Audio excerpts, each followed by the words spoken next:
It was absolutely insane. It's definitely been the most unreal baseball game I've been a part of for sure. 100% without a doubt the highest scoring. It was one of those games where, the wind was blowing out, so everything that was up in the air had a shot. Welcome to episode 282 of Alberta Dugout Stories, the podcast. I'm Joe McFarland.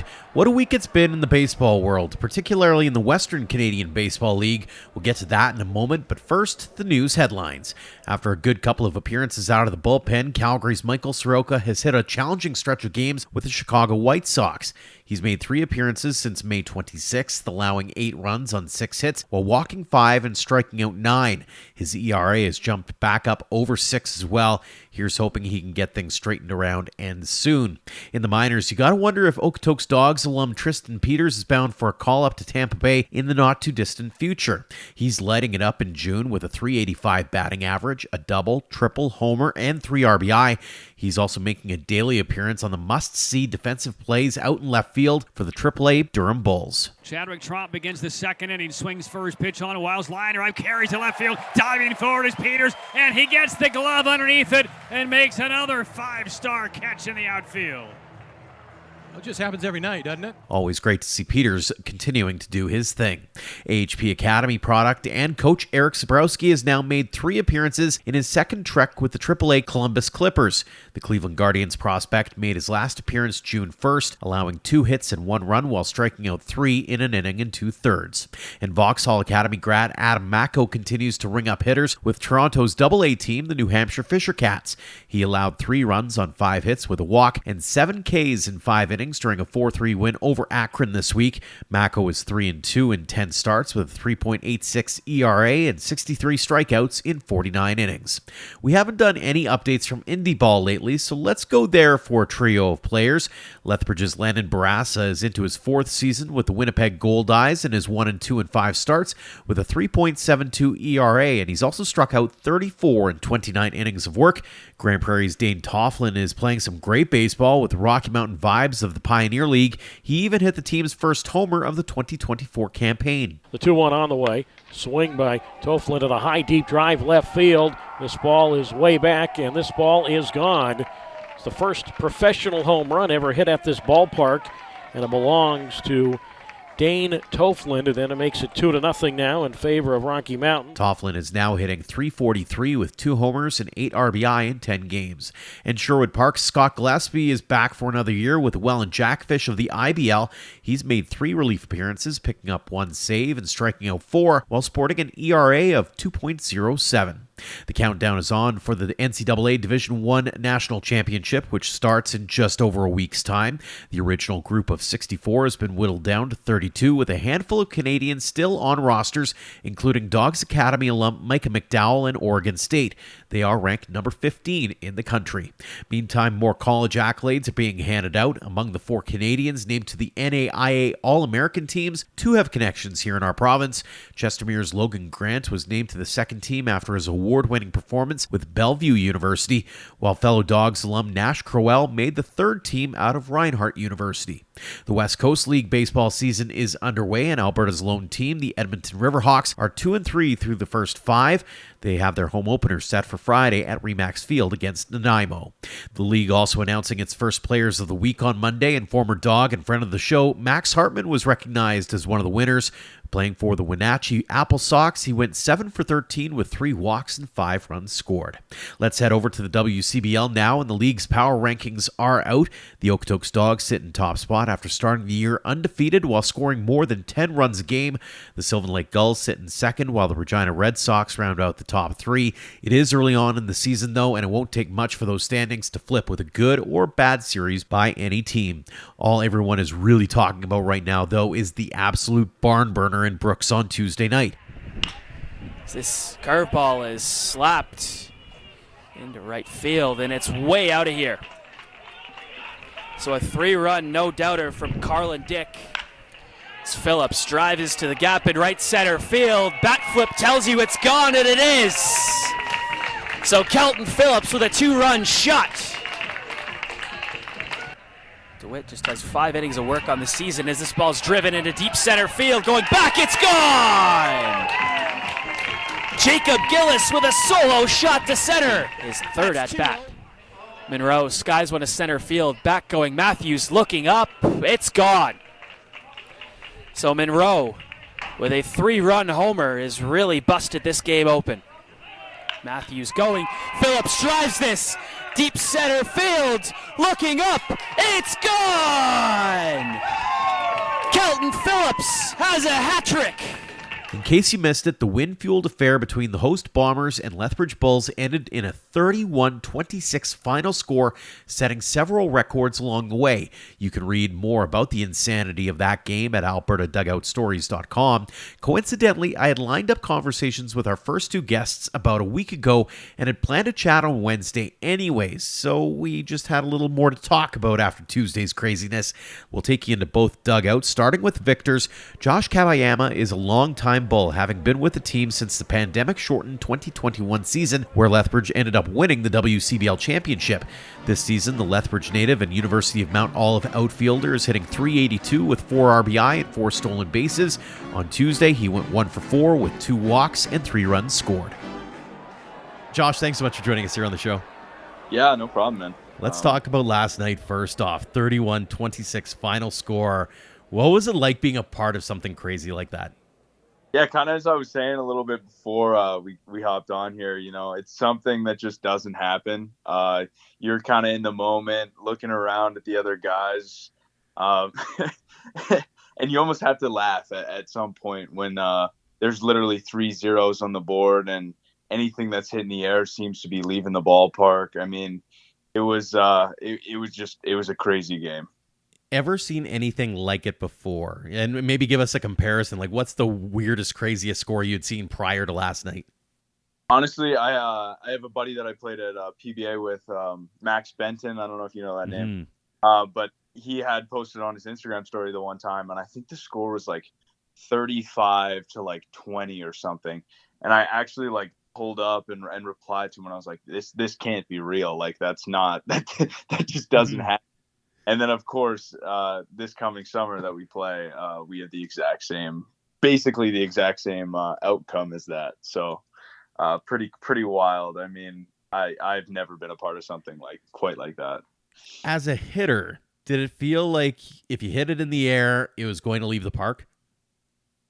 Yeah, see, I was one of the few guys that didn't hit it in the air and leave the park, but I feel like, that was definitely an idea in the back of your head. Like, hey, if I sit back, I was a righty and it was just blowing straight out to right field. If I sit back and I just put a little loft on it to right field, it might go.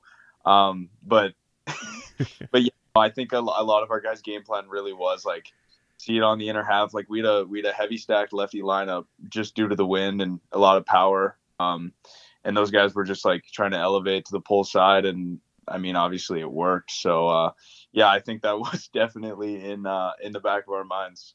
As an outfielder, how weird is it to try to track a ball that is hit in the air with the wind whipping like that? Yeah, usually I really enjoy that part of the game, tracking down the ball, getting my jumps. I feel like that's where I excel in the field. So it almost felt like I was a little helpless. I mean, it just goes up and all of a sudden you're turning your neck. I mean, I really didn't think there was much that our pitchers and guys could do. It's really just a matter of if the other guys could get underneath one and it would just go. So, I mean, it was a crazy game. Obviously, those runs scored, that just doesn't really happen unless something crazy like that's going on. Especially because they already have a small ballpark to begin with. So yeah, I mean, you almost feel like you're on an island, and it was so windy. It started to get a little cold, and there really wasn't much you could do. I know there's a lot of conversations happening in the outfield, and especially when you're trying to track something and your fellow outfielders back, that kind of thing. When you looked at your fellow outfielders, like Carlin, for example, are you sitting there going, I don't know, just try your best and see what happens? Well, a lot of the times you would have your first initial step back, and then you'd kind of either give them a, hey, that's gone, or got to find the wall, because it was really it was going to land on the track right up against the wall or it was going to get out. I mean, there was one that Carlin tried to jump for and it hit the top of the fence and went out. And really the talk is just like, hey, you got to get up here. Like, just, you know, you got to do what you can in the moment, but there's only so much you can do. Absolutely. So take us inside the dugout then, and what's everyone saying? Because I feel like it would start off with a little bit of anger, like, man, this just isn't our night defensively, or it's not our night from a pitching perspective. But at the same time, after a while, when it's back and forth like it is, you're probably kind of kidding about it. Talk us through the vibe in the dugout.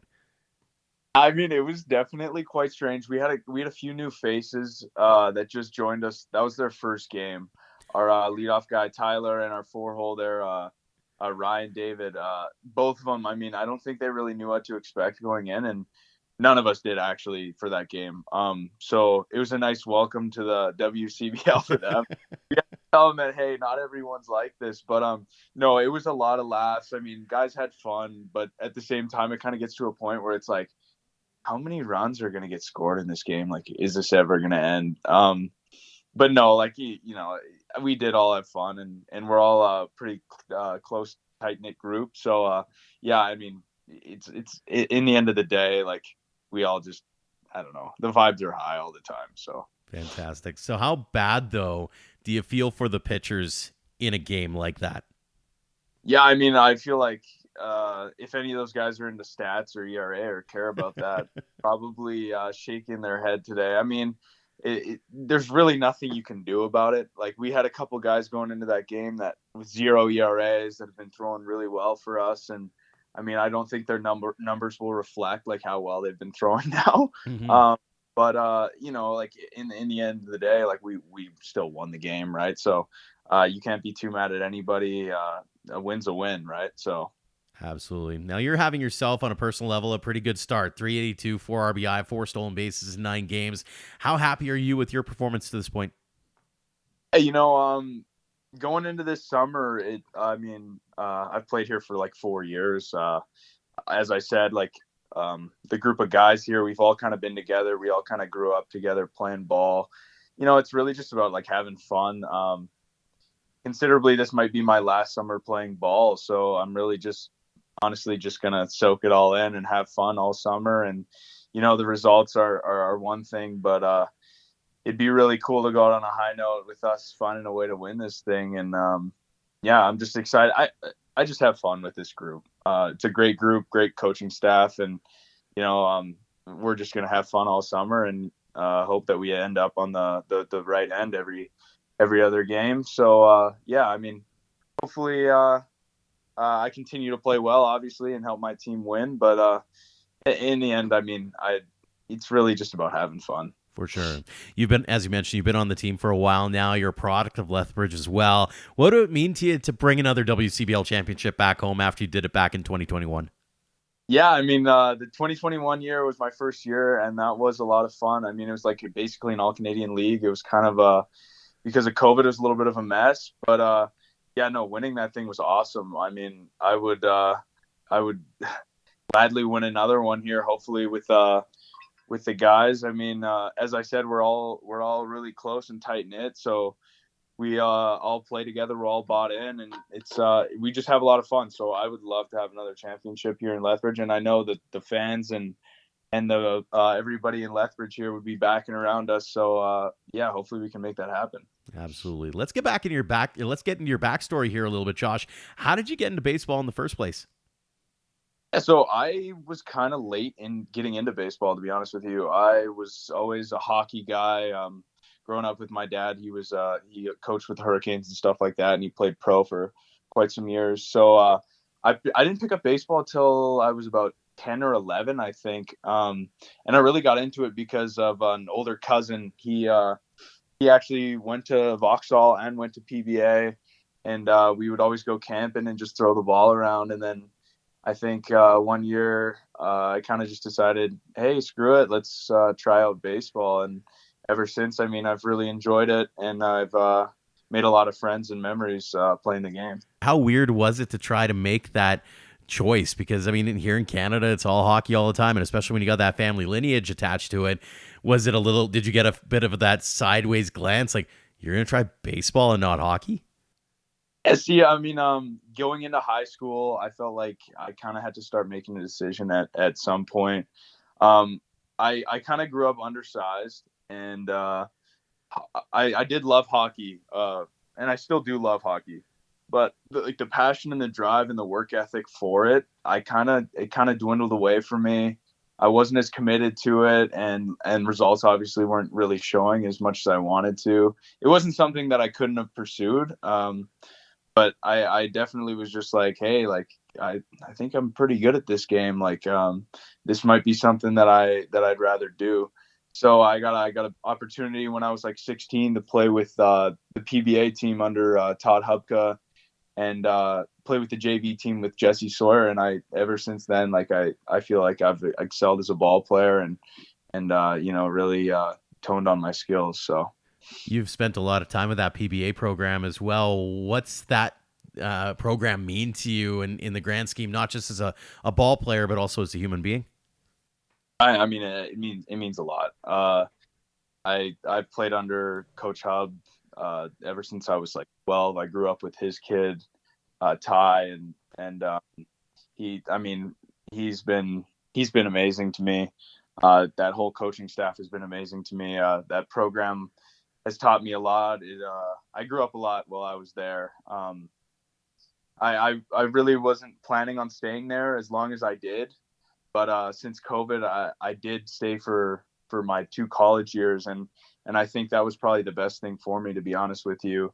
I grew immensely, and you know what, not just on the ball field and physically, but yeah, I mean they taught me a lot. So I'm really happy with my time there, and those people there are great people. So. Absolutely. And then it turned you into turned into an opportunity for you to go stateside as well. What's the experience been like over at Mount Olive? Yeah, I mean, I've always kind of dealt with injuries throughout my career. So my first year there, I came in with a little bit of a blown out knee. So I didn't really get any opportunities in that first year. Came in there healthy this past year, and kind of found my way into a starting spot in center field. And again, I battled with some injuries again. I can't keep away from those, but no, I had a lot of fun. Our team we did quite well this year. I mean, obviously we came up a little bit short in a regional, but yeah, I was able to work my way into the starting lineup and be like an everyday guy. And the opportunities I got there were pretty awesome as well. I mean, the coaching staff there and the teammates I had there were awesome, and I fat in, and I had a lot of fun. Very cool. When you look back on your young career to this point, do you have any favorite memories or moments on the field where you had to take that step back and go, man, I can't believe I get to do this? See, I'm pretty lucky as to where when we were 14 and 15, I believe, we were able to go to the World Series for Little League, playing for Team Canada. And like those moments are kind of surreal. Like when you look across the field and you see a team like Puerto Rico or Venezuela or like some place that you just would never imagine even playing people from. Like they're not even speaking the same language as you, and I mean you can still connect through something like baseball. Like the baseball community is something crazy, and I mean I don't have enough thanks for the game. How cool was it to take part in something that's got that international flavor to it? And did you take anything away from an opportunity like that? Well, like, yeah, I mean, just the game is so much. I feel like it's so much different. Like they're beating drums in the stands as you're playing. They're singing along throughout the game. It almost just feels like the atmosphere is just like completely different. But I mean, it was super enjoyable. Like it's just like one of those experiences that you know that you're probably never going to be able to do this again. So you just really just have fun in the moment and you enjoy it. For sure. Conversely, baseball is a game of failure, and I'd be remiss if I didn't talk about this, although you kind of hinted at it with the injury part. What's been maybe the biggest obstacle or hurdle that you've had to overcome over your career? I would definitely say the injury thing. I mean, I haven't been the luckiest when it comes down to it. I feel like this year was maybe the most I've been able to play throughout the year. I seem to miss about about half a year at least with some sort of injury. I mean, but again, it is what it is. Like you can really do as much as you can to keep yourself healthy, and then it's just kind of one freak play that'll kind of change the dynamic of the year. I mean, baseball's a great game, but sometimes it'll take from you. I mean, I love it, and I always will. But yeah, I mean, there's not much you can do about it. They're tough to deal with. For sure. When you think back on it and the ebbs and flows of the injury piece, it'd be easy for a lot of kids, I feel like, to just say, you know what, maybe this wasn't for me. Easy to hang them up and away you go on to the next thing. And yet you've persevered through it. What was it that made you keep coming back? What made you want to be able to overcome those kinds of injuries? I mean, I would say the game itself, but I think it's really just the people, the friendships, and the companionship with teammates. I mean, when you get in an atmosphere where everybody's kind of bought in and selfless and playing for one another, like you don't even have to be playing to enjoy it. My first year at Mount Olive was probably one of the first times I hadn't been like a contributing factor to a team. Or at least a starting piece, and it was definitely a strange transition for me to watch games and cheer on my teammates from the sideline. But I think it was honestly a really good thing for me. It taught me that I don't have to. It's not all about me. Honestly, it's like that selfless piece where it's like, hey, you got to do whatever you can to contribute to this team, and whether that's on the field or off the field, like being positive, cheering them on. You know what I mean? Absolutely. As soon as there's a little bit of negativity built in or that selfishness, I feel like the entire vibe of the team gets brought down. So obviously that's what I mean. Like every player counts back to the weakest link. Even if you're not playing, I mean, you can still find a way to contribute and help out. So I think that was a big learning piece for me. And it was really hard at first, but I think it was really good for me again. Mm-hmm. A few fun ones for you here, Josh. What All right. is your go-to walk-up tune? So I kind of bounced around. When I was 16 playing with the junior varsity college guys, they made fun of me. I can't even remember what my walk-up was initially. It was some Drake song, and they didn't like it at all. So one game we had our guys up in the PA booth or whatever playing tunes, and they turned on "Man, I Feel Like a Woman" by Shania Twain for me. And I think I proceeded to go like 3 for 4 with like 2 doubles or something that game. So I was like, all right, we're just gonna run with this. So I rocked that for probably like 4 years, and now I mean I've kind of bounced. I think I got like a Kanye song right now or something. But yeah, that'll forever be my favorite walk up I ever had. Typical Albertan with the country music, I gotta say. Yeah. What is your favorite ballpark food? Oh, honestly, I'm probably just classic, like a hamburger and maybe some fries or something. Or honestly, if we're considering ballpark food, we're lucky enough to get pregame meals like every day with at home, and they're usually pretty good. The people do a very good job with that. Mm-hmm. So I can't complain. So when you're at the ballpark then and you've got that hot dog or a hamburger, what are your go-to toppings? I'm pretty basic. I mean, I'm definitely not a picky eater, but if I'm gonna eat a hot dog or a hamburger, it's probably just like ketchup and mustard. Oh. Nothing like really out there. No craziness, no deep fried onions or something crazy. So fair enough. No, I mean I find it, but no. If I'm just going to a ballpark, it's probably just a little ketchup and a little mustard. For sure. If you weren't playing baseball, what would you likely be pursuing? Oh, that's a good question. I would say hockey, but at the same time, I don't know because I gave up on it a little too early. I would probably be doing a similar thing where I'm finishing up with school right now. and then kind of just seeing where it would take me. I think traveling is definitely something I want to really get into, and that might be something I start to do in the near future. Do you have a spot where you're like, I got to visit this country or this town or anything that's on the bucket list?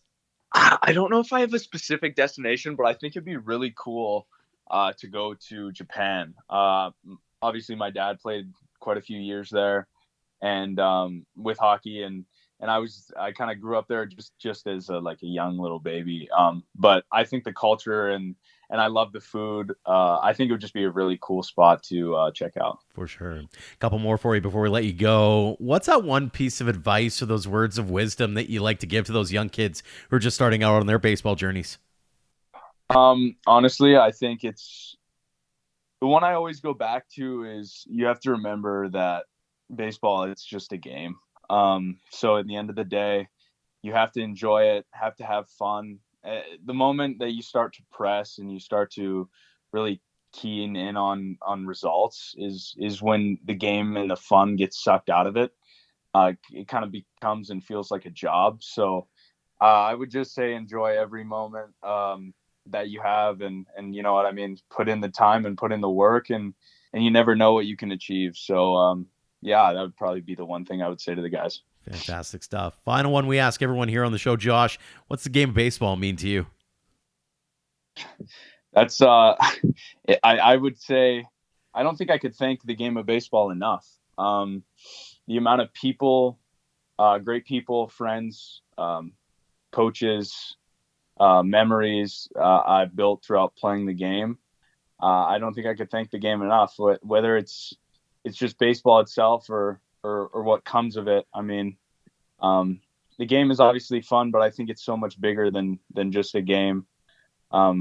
Those people and that I've met throughout baseball, I think will be lifelong friends. And yeah, I wouldn't trade the game of baseball for a lot of things in this world. So yeah, all I can do is thank it. Well, we can't do anything but thank you for taking the time to be candid and have this great conversation with us, Josh. Again, congratulations on all the success you've had at this point, continued success with Lethbridge and beyond. And again, thank you so much for taking the time to join us here on the show today. Yes, sir. Thank you so much. I enjoyed it. Let's head over to the home dugout for Tuesday's marathon and chat with Will Bomersbach. The San Antonio, Texas native and Newman University catcher was off to a flying start with Bombers this season, hitting .455 with 3 homers and 8 RBI in 4 games before he took a pitch to the face from Jacob Quills in a 13-10 loss to Moose Jaw. So he was relegated to part-time ball boy Tuesday, which also means he had one of the best seats in the house for what turned out to be an unbelievable game. Will, thanks so much for joining us here on the show. All right. Awesome. Glad to be here. I know you weren't playing last night, and we'll get to that in a second, but you were in the dugout. 31-26 final score. What was that like to watch? It was absolutely insane. It's definitely been the most unreal baseball game I've been a part of for sure. 100% without a doubt the highest scoring.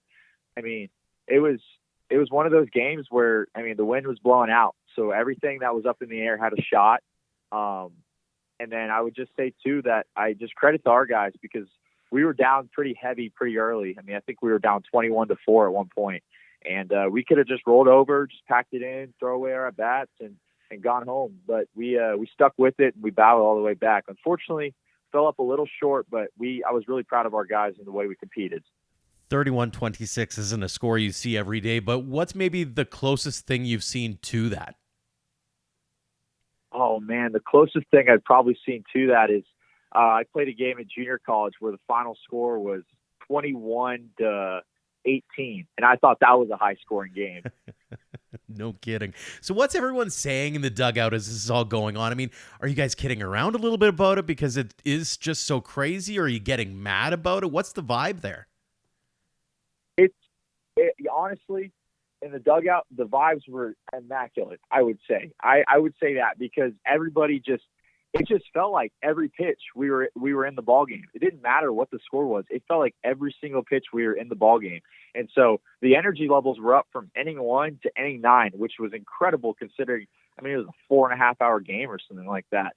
I mean, to have that kind of energy level and be able to sustain it throughout the entire game was just, it was great. I mean, everybody was excited. Everybody was on their feet for all 9 innings. I mean, nobody sat down, I think, for a single pitch, and that's something that you want in a clubhouse and in a ball club is a team that believes they're in it, no matter what the score says, no matter what the circumstances are. Absolutely. On the flip side of it, it's really exciting for the hitters. For the pitchers, probably not so much. So how bad are you feeling for pitchers on both sides in a game like that? It's tough, man. It's really tough. I told a lot of our guys who threw yesterday, I said, look, today was just one of those days, and you just kind of have to flush it and move on. My roommate is here at my billet home was actually the starting pitcher for us, and I've been just trying to tell him, man, you just got to flush it, because that's going to happen once all summer. I mean, yesterday that's only going to happen once, so there's nothing to hang your head about or anything like that. Just got to kind of flush it and move on to the next one. Absolutely. So as mentioned, you're not playing as an injury has you sidelined for the time being. Walk us through what happened and the prognosis. Yeah, so I was hitting. I believe it was my 5th at bat in the second game against Moose Jaw. Had a pretty decent game leading up to it. I think I had a hit by pitch, a walk, and a home run or something like that at that point. And then guy came in. He was a right-handed pitcher. Just a little bit wild, man. The first pitch went behind me, and so I just kind of knew he just was a little everywhere. Didn't help too. He stepped towards third base a little bit and then had a 3/4 arm slot. So regardless of what he threw, it looked like it was coming at you. I got to a 2-2 count, I believe, and then he was trying to go up with a fastball to get me to chase, and it just unfortunately ran inside too much, and it got me clean in the face. Completely broke my nose, knocked me out, and I was on the ground for about a good minute or so before I was able to fortunately walk off on my own. But pretty scary stuff, and so, but yeah, no, thankfully I'm all right. But at the time, man, it was pretty scary. You and I were talking off air about how you ended up in Brooks Hospital for a night, then you went over to Calgary. What's the prognosis now? How long are you out for, and what's sort of the comeback plan as far as how you get back into getting back into the batter's box? Yeah, absolutely. So, doctor told me I'm off for 2 weeks of physical activity. He did say if I'm feeling good after the first week, I could start doing light exercise. So I think with how I'm feeling right now, I think that might actually be a go, is to start doing some light exercise, doing some light cardio, maybe riding the bike or something like that. And maybe start taking some swings off the tee and some flips. Then going into week 3 is when I plan on trying to take some live batting practice, and then try to see if I can stand in on a few bullpens just to get my eyes readjusted to some pitching. And then as far as if everything goes well, hopefully by week 4 I'm back playing. Now I doubt I catch in week 4. I probably will just get some DH or some pinch hit opportunities just to kind of work my way back in there. But hopefully, maybe a couple weeks after, by week 5 or week 6, I'm catching again. So, but yeah, as of right now, recovery has been going really well. The first few days were obviously rough, as they're going to be, considering the fact that I just gotten hit. But yesterday and today, I've had really, really fantastic days so far, just recovery wise. Zero to minimal pain. And I had headaches as well, and those have seemed to gone away as well. So, gonna build up slow, but at the same token, I've got to be held on a leash a little bit, because I'm going to be trying to do too much, I feel like. I get the sense, especially with athletes, it's like you want to get back as quick as you can. At the same time, you want to do it the right way. And I'm glad to hear that things are going well on the physical side. I'm curious from the mental side. I mean, it's got to be a little weird to think, okay, when's the next pitch coming inside? Have you thought about that first couple of at-bats and how you got to kind of adjust your mindset a little bit to make sure that you are ready to stand in? Yeah, absolutely, for sure.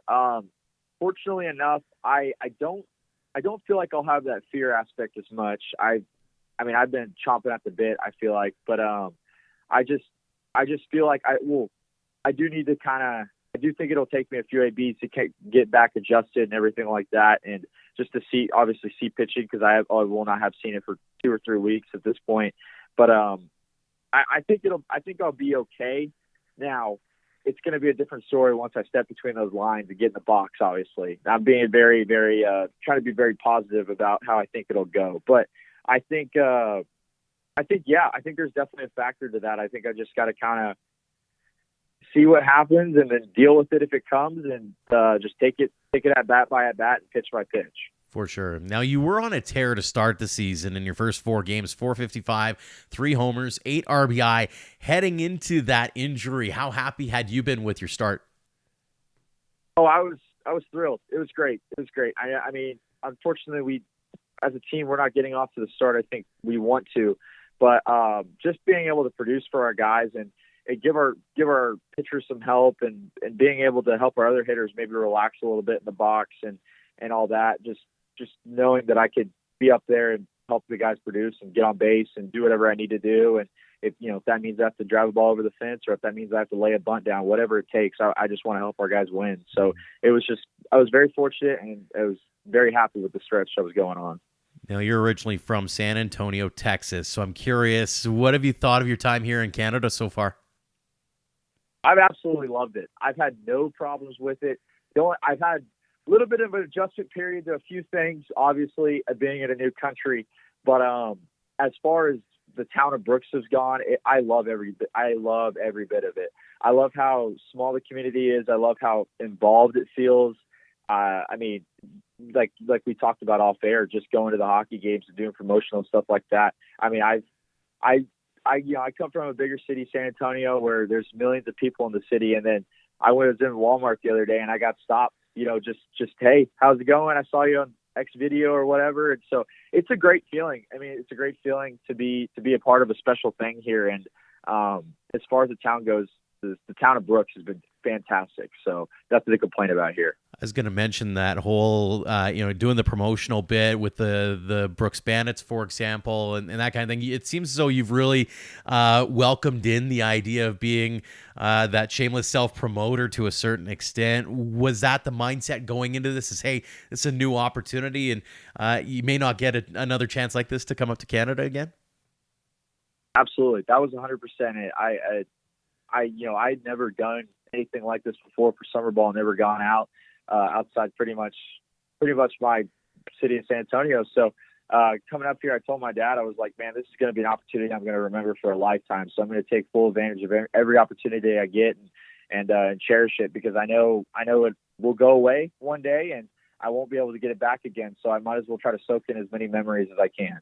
Did it surprise you at all at how baseball happy everyone seems to be here? Because we're predominantly known as the hockey country, and football to a lesser extent, but baseball, we've got a pretty cool scene here. Yeah, absolutely. It did take me by surprise a little bit. I was told coming in here that, hey, baseball, it's fun during the summer, but it's not necessarily the big deal. But I think those people were lying, because coming here, it's the big deal. And no matter where we go, I mean, we opened up at Okotoks and there were 6,000 people there. And it's like, whoa, it's like I've never played in front of a crowd more than maybe 150 people. And so it's been awesome to see the fans, and everywhere we've gone. We've been to Sylvan Lake, we've been to Okotoks, it's been awesome to see, even the town of Brooks, we were told, just because of the recent history, they haven't had as many fans. But I mean, we had a game a few nights ago. There's 500 people there, and that's great for the town of Brooks. So if we can continue to kind of get better and grow the brand and grow the Bombers and all that, and get as many people out there and cram it into Elks Field as possible, I mean, that's going to be something special for sure. Very cool. Let's get into your backstory a little bit here. And how'd you get into baseball in the first place? So my dad, my grandpa, and my uncles all played growing up and all that. And my dad, I guess, was my biggest influence.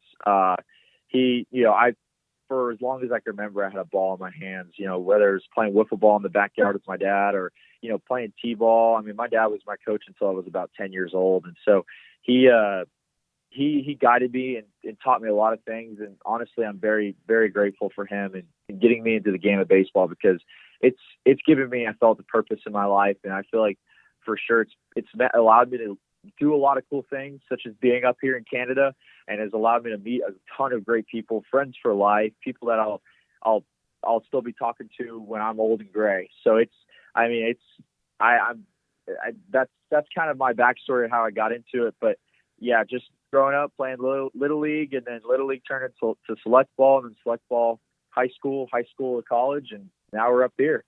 Now, was it all baseball all the time in your house, or was it a situation where you were a multi-sport kid? So I played a little bit of basketball growing up, but I was primarily baseball. I mean, I loved everything about it. I was watching highlights every morning when I was eating cereal, going to school. I was going home, typing on the computer YouTube videos of baseball. I was watching highlights that I was watching the same video I'd seen 4 times because I just liked the player. I mean, I was all about baseball growing up. Who was your guy growing up? Buster Posey. That was my catcher growing up, because I'm a catcher, so it was Buster Posey. And then a little later on, I started to learn about. I love the history of the game as well, and so you guys like Yogi Berra and Johnny Bench and all that, and Thurman Munson and all those guys. I mean, man, learning about those guys is just astonishing to see what they did back in their day. Absolutely. Now, when you look back on things, do you have any favorite memories or moments on the field where you kind of had to take that step back and go, man, I can't believe I get to do this? I'll tell you what, the opening day when we were in Okotoks, that was one of them for sure. Like I mentioned before, I'd never played in front of a crowd that big, and so being there, I was telling the guys, man, I don't know if you play in front of a crowd like this, but you need to look around and soak it in, because it may not happen again. So you got to be fortunate for that. Another time that I can remember for sure is when I was in junior college. It was the second to last game of my junior college career. I was not supposed to play this day. I got called to play, and we were in an elimination game in the playoffs. And I had a 2-homer game where I had 7 RBIs, and I had a 3-run home run and a grand slam. And it was just a very special moment for me, just because I was able to help our guys win and produce that victory, which allowed us to then go into the finals the next day. Very cool. Now, baseball is known as that game of failure, so I want to flip the script a little bit here. What's been the biggest obstacle or hurdle that you've had to overcome over your young career? I'd say that goes back to my freshman year of high school.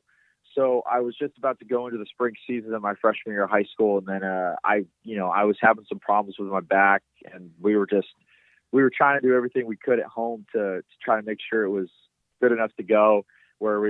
I was taking a week off, going back out there, see if it was all right, take a week off, go back out there, see if it was all right. And it was never happening. And then finally we went, got an MRI and got some testing done. We found out that I had a stress fracture in my L5 vertebrae, and that sidelined me for the entirety of my freshman year. And as well, I was in a back brace for 3 months or so. And I was, 14, 15 years old, and I'm in a back brace. I'm thinking, man, this happening now, will I even be able to walk by the time I'm 20?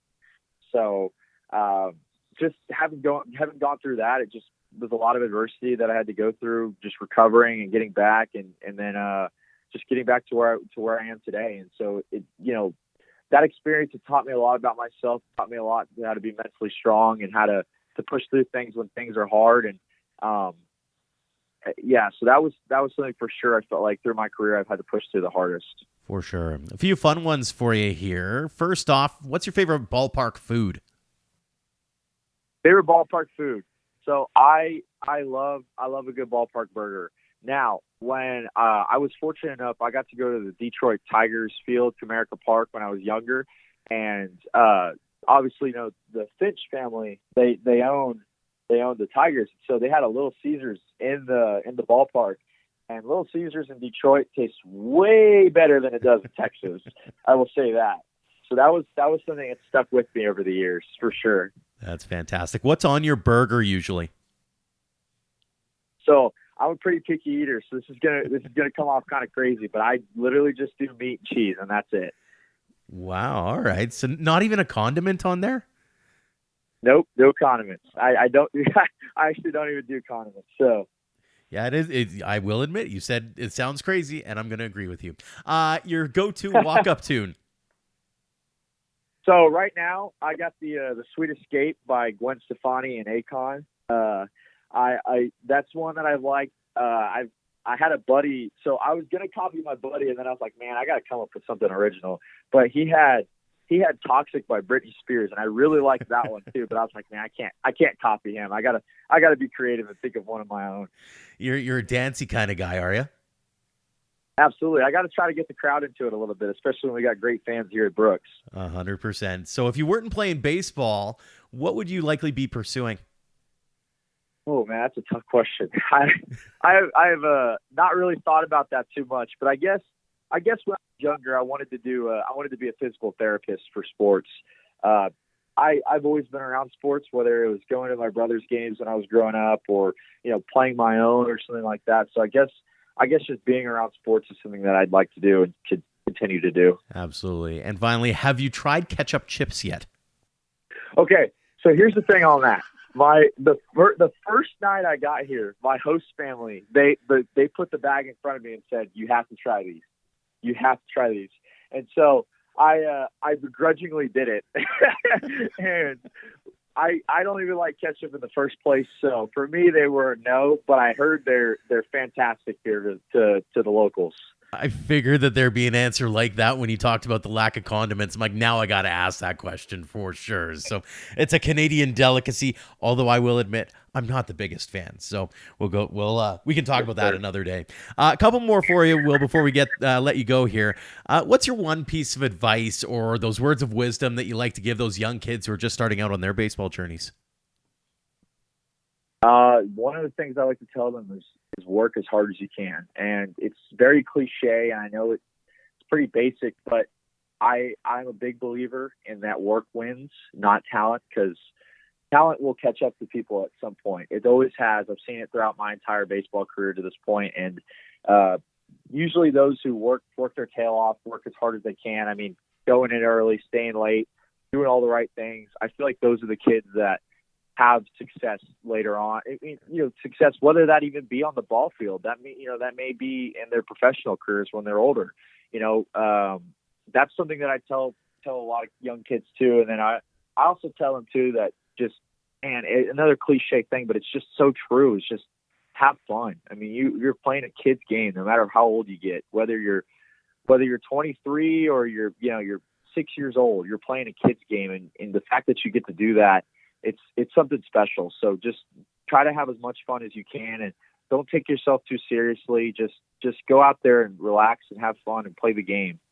So those are what I'd say to young kids.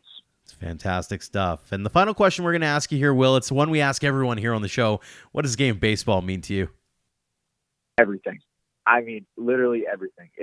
I mentioned it before, but it's given me a purpose. It's taken me out of my darkest moments. It's brought the most joy in my life. It's, again, like I mentioned also before, it's allowed me to meet so many great people. So it's taken me places I never thought I'd be. It's just given me so much, and I'm just so grateful for everyone around me, every coach I've had, every teammate I've had, whether it might have been a good experience with them or a bad experience. I mean, it's at the same token too. We're all in it for the same goal and the same purpose. And so I'm very, very fortunate for everyone and everything.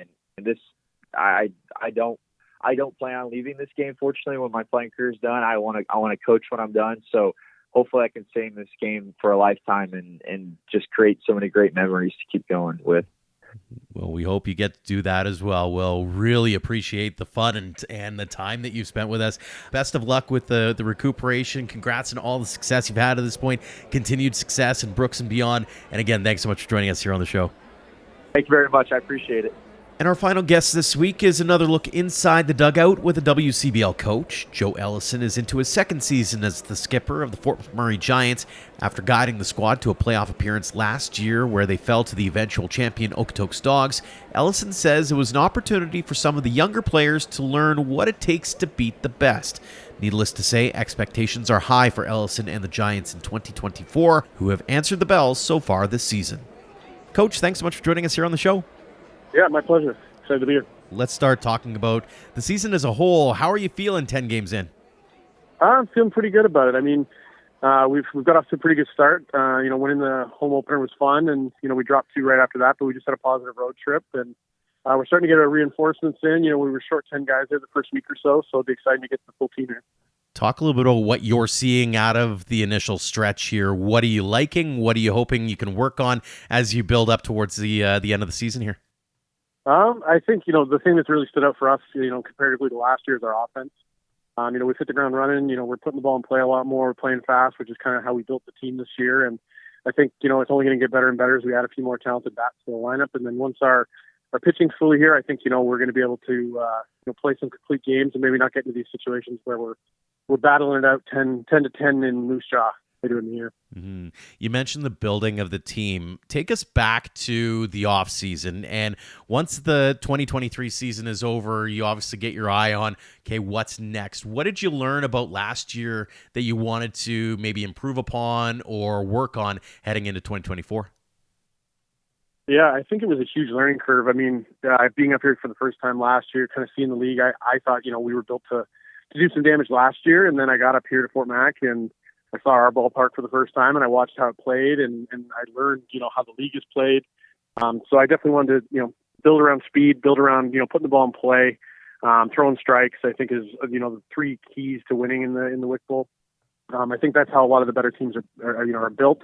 Now this year with the new baseballs, I think, you're going to see a few more home runs. You're going to see balls get into the gaps a little bit easier, which is exciting. But I think the way we built our team with the speed, it's only going to add to what we already have. Mm-hmm. Talk a little bit about the team identity. Did you have an idea about what you wanted them to kind of grasp a hold of going into this summer? I think, last year we, as down the stretch run, a lot of the guys that returned were the guys that stuck with it for the entire summer and pushed through the playoffs.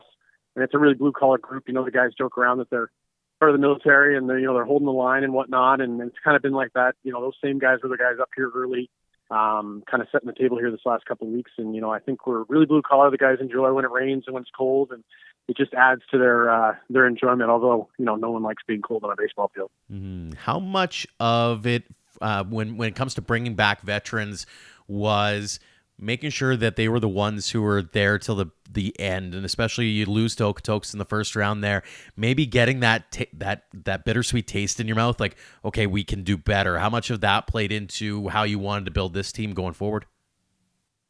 Yeah, I think it definitely had a role. I mean, there was other guys that I wanted to come back, and they had different opportunities, whether they, threw a little bit more in school this year, or they took a different opportunity in the Northwoods or somewhere else, and that's their choice, and I'm happy for them. I want to see guys move forward. But the group that did come back, definitely a sour taste in the mouth. The guys want to win. They want to be competitive. I mean, I think last year taught them that, this team can make a run at winning the championship, and they should. And I think they're seeing kind of the benefits of a positive year here with our attendance going up and being supported in the community, which is really exciting. When you think about that, what kinds of things do you need to work on to be able to overcome the behemoths of the league, the Okotoks, the Sylvan Lakes, who are just, you're nipping on their heels right now? I think, just continue to play the way we want to play and not getting too thrown. I mean, having been in travel ball in Ontario for as long as I have and knowing about Okotoks and Sylvan and everything like that, there is the intimidation factor when you go into those ballparks and they're packed, and especially Okotoks with, 50, I think it's 5,500 now with the new seats they added down the first base line. And it's a bit intimidating. So once they get past that and realize it's just a baseball game and the people are going to yell and scream regardless of who wins and who loses, I think we can overcome some of this, and, hopefully our talent kind of shines through in that situation. Very international squad that you have. I know you had an Australian last year, and you've really expanded the pool again this year. Talk about the melting pot that you have on that roster, and being able to see different kids from different walks of life all come together in this northern Alberta city. Yeah, I mean, it wasn't something I set out in October to do, is try and recruit from 5 different countries, but it just kind of fell in our lap that way. So far, the Max Stagg arrived today. So now we have both of our Australians, and Max and Darcy are actually childhood best friends. They grew up together. Oh, cool. And that's how that all came together. Once Max rejoined, he said, we got to bring my mate up here. And, we tried to get Darcy last year. It didn't work out. And he's been a huge piece for us. And then our South Koreans came from New Mexico military, where I was able to get an OBJ alum to kind of hook us up with that, where, he had these 2 kids that wanted to come play summer ball and they wanted to go together somewhere. And once I kind of seen video, and I was all in, and Ian's been fantastic on the mound, and Son's been great. He can play third in the outfield, and he's been one of our best players. So it's exciting to have these guys from all over and kind of see them come together, and the boys are starting to get to know each other. And, baseball is an internet, or a world language, so to speak, right? So they're coming together great. Speaking of the language side, are you picking up some of the dialects from some of the other guys that have maybe second and third languages? Yeah, a little bit. The South Korean, I don't think I'll ever get my hand on, but the normal, the Australians, big personality guys. Let's leave it at that. The boys love, learning what, how they say things, and it's already a talk on the bus for sure. We had Max on the show last year, and I got to tell you, he's just a stand-up kid, and it was hard to believe he was 17 or 18 at the time, and just a well-spoken young lad. So it was cool to get to know him a little bit last year, and looking forward to seeing him again this year. I'm curious, when you look at your roster, I know this is kind of like picking favorite kids, but was there one or two guys that you went, fans are going to really enjoy watching this kid play? Yeah, for sure. I mean, the one that stands out to me, and he's actually off to a little bit of a rougher start offensively, but Corey Morrow is a kid that I've known since him and his family. We've known each other, I don't even know now, 20 years or so, with his older brother, Kyle, who coached in college, and now he's a professional coach. And then his middle brother, Connor, I hired with the Ontario Blue Jays, and he's running the player development there now. So I've known Corey since he's been, I think 10 years old. I've been watching him play baseball. Just really gritty, blue collar, plays great defense, doesn't take at bats off. He's a spark plug. He's fiery. If he strikes out, you're going to see something. He's going to get angry. You're going to see it, but he cares. And the way he plays the game kind of is the way the city's kind of. I'm learning the city is very blue collar, and Corey plays the game very, very hard and very gritty. And I think the fans are really going to enjoy him. I'm glad you brought that up, because I wanted to ask about that. Is how much of recruiting a team is based on your own personal ideologies, and how much of it is trying to buy into what the community is hoping to see out of a team as well, if you know what I mean. It's one of those interesting situations where you want the fans to get behind these guys, but they kind of have to identify with them to a certain extent too. Yeah, I think that's an interesting point. I mean, I don't know if I necessarily looked at it that way. But I do know what, our fans enjoy. They enjoy gritty play. They enjoy fast play. They enjoy hustle. That's, kind of how the town's built. And, I wanted to get as many guys that I could in here that were going to play that way. And at the end of the day, that's the way the league plays, and it's what's successful. I mean, I've seen it now for a year, and I think the way the team's built just happens to fit the town a little bit as well. Mm-hmm. You mentioned second year at the helm here. Take us back to last year again. Did anything take you by surprise when it comes to the league, the style of play, the quality of talent, that kind of? Was there anything that really kind of threw you off as you dipped your toe into the WCBL pool? I don't know if I was thrown off necessarily. I think learning, the way the teams play the game, the style differences, the ballpark differences. It's just, you don't usually see a league where you have, for example, our stadium, it's just massive. The ball doesn't travel at all. Then you go down, you're playing your rival Brooks where the ball flies, and, it's just different each place you go, and it's always intriguing to see. And each team's built different. I think it kind of makes it fun. Brooks plays to the long ball, which they should, because the field is, really small, where Okotoks and Sylvan are built around, a more balanced approach. And in Sylvan especially, I know Jason does a great job recruiting, and his teams are fast. They're hard to play against. They're going to bunt. They're going to hit and run feel, and, we're taking them on tonight, so it'll be exciting to see them. But I think learning the coaches, learning the style of play for each group is probably the most challenging, but also the most intriguing part. Absolutely. Let's talk a little bit about your baseball past a little bit here, Coach. How'd you get into the game in the first place? That's a good question. I played hockey and baseball growing up in Mississauga, so I did both until I was 15. I ended up playing for the Ontario Blue Jays for 4 years. I went to college in Texas, Oklahoma, and South Dakota. Got hurt in South Dakota, ended up started coaching, kind of walked into a position with OBJ there, and kind of grew within the program, ended up running it for several years there before jumping down to the college ranks, which is something I always really wanted to do. And it was actually Corey's brother, Kyle McKinnon, who's now with the Royals organization, who got me down there. And we did the whole college thing last year, and I'll be going back down this fall as well. Very cool. Talk about the coaching side of things. What was it about it that made you go, I want to do that when my playing days are done? I think the reason I went back to the Ontario Blue Jays in the first place and I coached when I was in college too, is I had so many great mentors and coaches when I played there that, I kind of decided once I started playing collegiately, I was like, you know what, I think I want to be a part of that long term. I think if, your goal is to play in the big leagues, and, that only happens for a small percentage of people. But, you kind of look back and you're like, I want to give back to the program. I really am appreciative of what people did for me. And being able to do that with OBJ for as long as I did, was a real honor. Mm-hmm. When you think about that opportunity to give back to the game, what's it mean to you to be able to do it at so many different levels? It's been fun. I mean, it's a cool thing. Like I said, I always wanted to be a college coach. It didn't work there. For the first couple of years, you kind of have to build your resume, right? It's not easy to get down there to the States and, build your resume. I really enjoyed my time with OBJ. It was incredibly difficult to even leave. I think it's cool. I think it's a great thing. I really enjoyed the college step. I really like working with the older players, the college guys are all in on stuff. And it's not that high school kids aren't, but it's a much different thing. You know what I mean? It's a different group of players and it's a different age group and it comes with its different challenges. But I enjoy it. I love it. Kind of a similar question, especially in Fort McMurray, where it's still I think a lot of people still think of it as a relatively new program, right? Like they launched in 2016. The first year was basically a wash because of a wildfire there, and they're starting to get some momentum behind them. Talk about being able to be a part of an organization that is really taking those steps every year towards being better and better and better, and eventually being a powerhouse in this league. Yeah, no, it's been really exciting. And, I didn't have the opportunity to coach collegiately this year. So to be able to work with Andrew and Dutch and be able to be a part of this kind of, for the most part for a whole year, kind of just biding my time till I got to be up here, to be able to be a part of the growth of this has been really exciting. And, there's a lot of people, there's a lot of volunteers up here that put a lot into this to make it what it is. And it's exciting to see it grow. I mean, from everything I learned prior to getting here, the COVID years really, really hurt us here. Everyone kind of, it began being a baseball town a little bit, but then COVID struck and it kind of turned back into a hockey town. But last year, with a little bit of success we saw, crowds starting to get back here. And, I think this year, if opening weekend was any indication, I think, we're starting to really get into the community and people are excited about the Giants and excited about coming to the ballpark, every week or every other week, I guess, as it is. Mm-hmm. It's really cool to see too. I mean, the Fort McMurray Minor Baseball Association, for example, was named the big program of the year from Baseball Alberta. Like there's a real groundswell in that community as far as like really becoming baseball oriented. Talk about that grassroots level and being able to make an impression at that with that community.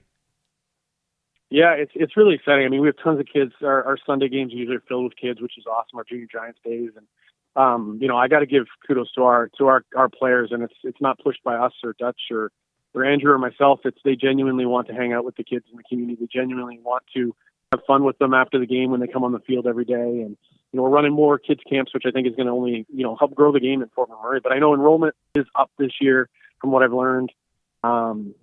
And the community is awesome. I mean, they put in brand new dugouts at the field up here, the youth field beside our stadium, which, the support and trying to make it better for the kids is something that is only going to help grow the game here.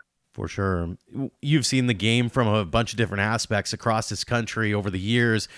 How would you personify the growth of the game in this country from coast to coast to coast? I think it's trending in the right direction. I mean, a little more detached now from the high school side of it here after the last 2 years, but I mean, the talent level is growing. I mean, you look at, each year there's more and more big leaguers that are Canadian, and I think that helps obviously draw people into wanting to play baseball in the first place. Having programs like the Ontario Blue Jays, Great Lake Canadians, Okotoks, Langley out in BC, you got ABC in Quebec, and even the East Coast, a friend of a friend has started a program, and they're starting to place kids in the U.S. And I think the bigger it gets in Canada, the more competitive it gets, and who knows, maybe we'll start seeing some of these youth events, really, really seeing some big time talent at them at these nationals and whatnot, which is really, really exciting. Absolutely. A couple more before we let you go. A bit of a spin on one of the ones I usually ask the athletes is when those kids are starting out on their baseball journeys, what advice would you give them? I want to go at it from a coach's perspective with you. Let's say you get to talk to, you've got the ear of a bunch of young coaches who are just starting out on their journeys. What would your big piece of advice or those words of wisdom be to those coaches who are just trying to make an impression on their communities? Well, first of all, it's a lot of work. It's a lot of work. It's a lot of hours. It's a lot of unpaid hours, especially if you want to go the college way. But you got to stay positive. If you truly believe you can, impact, players' lives and you really want to be a part of their lives, then the money and the time doesn't mean anything to you. It's more seeing the kids, if you're at the high school age, grow, develop, and go to college, or hopefully play professional baseball. If it's at the collegiate age group, you're looking to to continue to add on the foundation they have and see them do great things. And that great thing could be getting their college degree. It could be becoming a husband or a father or whatever it might be. But I think there's the first and foremost goal of a young coach in general should be, how can I make this player better every single day? And you just grow from there. Absolutely. Final question. It's the one we ask everyone here on the show, Coach. What does the game of baseball mean to you? That's a good question. I think, it's been my whole life for the better part of my whole adult lifespan, I would say. I started coaching at 18 there when I went to college. I've been playing baseball since I was 7. And, I think, it's everything. It's everything. I think if you really want to do this and you want to coach, you're going to have to probably make it a priority. And, hopefully there's some other things that move into my life here in the near future to take my mind off baseball a little bit. But, it's everything to me. So I enjoy it. I love it. Well, we've loved having you on the show here, Coach. Really appreciate the time. Congratulations on all the success you've had at this point at every turn. Continued success in Fort McMurray and beyond. And again, thanks so much for joining us here on the show. Of course, my pleasure. Thank you for having me. Thanks again to Josh Kabayama, Will Bomersbach, and Joe Ellison for joining us this week, and thanks to all of you for downloading and listening. If you like this or any other episode, make sure to drop us a rating and review on your podcast app, as those actions help spread the word about ADS. A massive tip of the cap to our Platinum supporters, the Okotoks Dogs, and Under the Lights Sports and Entertainment, for their continued generosity in helping us tell the game stories in our province. Our teammates' support allows us to cover costs like web hosting fees and travel. If you'd like to join our roster, head to albertadugoutstories.com/supporters. Until next time, thank you for all of your support online, on social, and on air of Alberta Dugout Stories.